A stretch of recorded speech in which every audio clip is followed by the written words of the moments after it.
Georgia Southern, and this is an incredibly proud program. That's the first thing I would say about them. They've won 6 national championships at the 1AA level.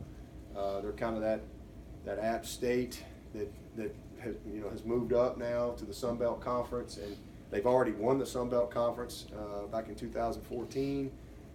This is a team that has gone into the swamp and won. This is a team that went to Alabama a couple years ago and rushed for 300 and something yards. This is a team that went to Georgia in Athens, and they rushed for, I don't know, probably about the same, and I think they only lost by 6 points in Athens. This is a team that will not be intimidated that they're playing Clemson. All right, a very proud program. That's part of their culture. That's who they are at Georgia Southern, and so I'm excited. I've always had a lot of respect for Georgia Southern. When I was at Alabama, my recruiting area was kind of Augusta down to Savannah, all the way across the state. So I spent a lot of time in Statesboro. Over the signed a kid or two out of Statesboro, but in that area. But I used to go, and that would be one of the places I used to love to stay. I would stay in Statesboro. I'd go jog the campus at Georgia Southern. They had like a little lake there, and I used to go around there. And I'd be like, man, what a cool football town this is. I mean, you could just feel the tradition of Georgia Southern when you were in that town. There's a little barbecue joint. I can't remember what the name of it was, where Russell used to always go. I'd go to that little barbecue joint and eat, but I'd always try to make it a point to stay in Statesboro at least one of my nights, out traveling. And so really cool place, awesome school, and a lot of tradition. And I know they'll be excited. They got 7 guys from the state of South Carolina that are coming to play us offensively.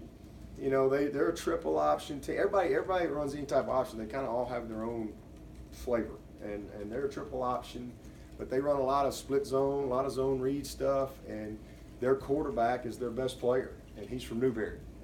He's a kid we offered. He's a really, really good athlete, Wirtz. And we offered him as an athlete, and he wanted to go play quarterback at Georgia Southern, and man, he's their leading rusher, leading scorer. He just does an unbelievable job for them. And so they're 2-0, coming off 2 very good wins, and they'll be excited to come in here and play us for sure. And then over on the other side, it's a little different. It's just kind of just the opposite of the Furman game.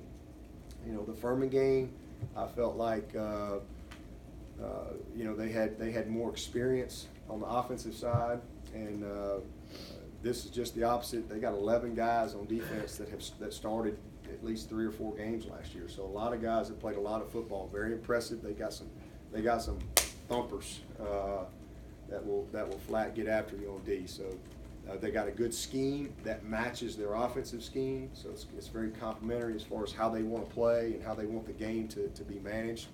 So you got to be smart, because they do some unique things on defense with how they cheat the corners and trap the corners and play on the perimeter to try to talk you out of some of the things that look like are there, but they quickly dissolve just with their style of play.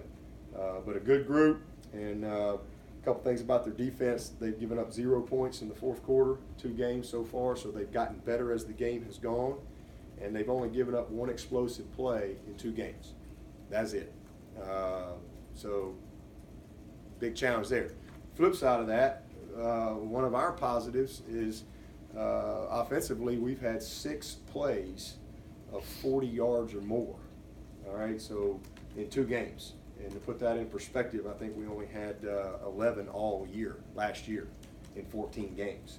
So it was a big emphasis. It's been a big emphasis for us to kind of be explosive offensively and kind of get that part back into our offense like we had 2 years ago. And so that's a real positive at this point. We're number 1 in the nation when it comes to that. There's nobody in the country that's had 6 40-plus yard plays. So that's a positive. But Georgia Southern's only given up 1 play of 20 yards. So we got to try to find a way to continue to be explosive. But the main thing is fixing some mistakes and cleaning up our details and our execution. Got a good kicker, and that's kind of climbing up the record books for them. But at the end of the day, it's about cleaning up execution. It's about playing our best game and trying to grow our team as we get ready for conference play. This is a huge game for us to try to improve. I don't know what the weather's going to be. My thoughts and prayers go out to all the people who were in the path of this monster, and my prayers that the good Lord will just,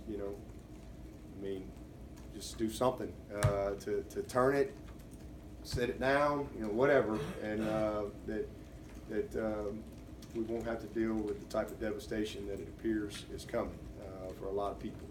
But thoughts and prayers with everyone involved. We've got players that are impacted by it, and we're going to do everything we can to help them and their families as people evacuate. I have no idea what's going to happen here. I have no clue. But our job is to get ready, and